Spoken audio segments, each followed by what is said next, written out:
హల్లెలూయా! దేవునికి స్తోత్రం. దేవుడైన యేసు ప్రభువారు ఈరోజు మనకు పరిశుద్ధ గ్రంథం నుంచి ఇస్తున్న వాగ్దానము సామెతల గ్రంథం 16వ అధ్యాయం 3వ వచనం. నీ పనుల భారము యెహోవా మీద నుంచుము, అప్పుడు నీ ఉద్దేశములు సఫలమగును. ఇదే మనం ఇంగ్లీష్ వర్షన్లో చూస్తే, కమిట్ దై works unto the lord and దై థాట్స్ షల్ బి ఎస్టాబ్లిష్డ్.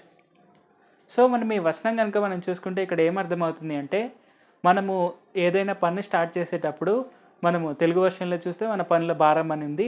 అదే మనం ఇంగ్లీష్ వర్షన్లో చూస్తే ఆల్ యువర్ వర్క్స్ అని ఉంటుంది. అంటే మీ ప్రతి ఒక్క పనిని కూడా దేవుడైన యేసు ప్రభు వారికి అప్పగించాలి. సో దాని అర్థం ఏంటంటే, మనము ఏదైనా పని స్టార్ట్ చేసినప్పుడు మనము అది దేవుని చిత్తమా కాదా మనం తెలుసుకోవాలి మొట్టమొదటిగా. దాని తర్వాత మనం ఏం చేయాలి, ఆ పనిని మనం మొదలుపెట్టినప్పుడు మనము ప్రార్థన చేసి మొదలుపెట్టాలి.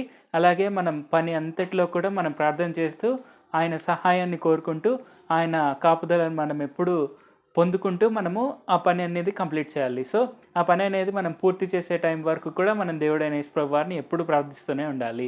అలాగైనప్పుడు ఏమవుతుందంటే, ఆ పని అనేది తప్పకుండా మనకు అది సఫలమవుతుంది. ఆ పని సఫలం అవ్వడం వల్ల మనం సంతోషంగా ఆనందంగా జీవించవచ్చు. సో ఏదైనా కానీ మనం చేసే ప్రతి ఒక్క పనిని దేవుడైన యేసు ప్రభు వారికి అప్పగించాలి. అలాగ చేయడం వల్ల సఫలమయ్యే శాతం అనేది చాలా ఎక్కువగా ఉంటుంది.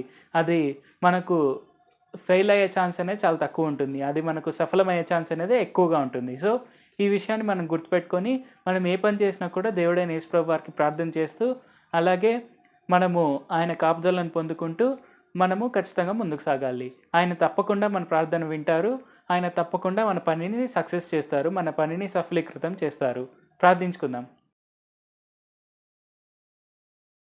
ప్రభువా, దేవ, సర్వాధికారి యేసయ్య, ఈరోజు మాకు ఇచ్చిన ఈ వాగ్దానాన్ని బట్టి మీకే వందనాలు తండ్రి. యేసయ్య, మేము ఏ పని చేసినా కానీ మేము మొదటగా మీకు ప్రార్థన చేసేందుకు సాయం చేయండి. తద్వారా మా పని యొక్క సఫలం అనేది ఖచ్చితంగా జరుగుతుంది.